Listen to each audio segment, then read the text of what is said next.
Welcome! If you've ever wanted to go back and see what posts you liked on Instagram, especially from a specific time period, there's now a simple way to do it right from your PC. With the latest Instagram web update, you can easily filter your liked activity in just a few clicks. First, open Instagram on your web browser and make sure you're logged into your account. Once you're on your homepage, look down at the bottom left corner of the screen. You'll see a menu icon with 3 horizontal lines. Click on that to open up more options. From the menu that appears, find and click on Your Activity.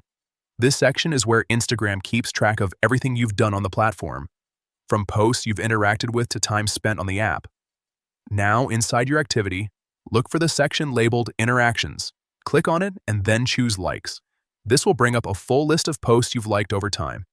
Here's where the new update really helps. At the top of the Likes page, you'll see an option called Sort and Filter.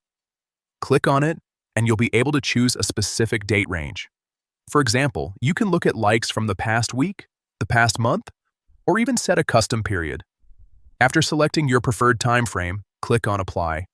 Instagram will instantly update the list to show only the posts you liked during that period, and that's it. You can now quickly scroll through your filtered likes without having to dig through everything manually. This feature is especially useful if you're trying to find a post you remember liking but don't recall exactly when. Try it out yourself and make the most of Instagram's new activity tools.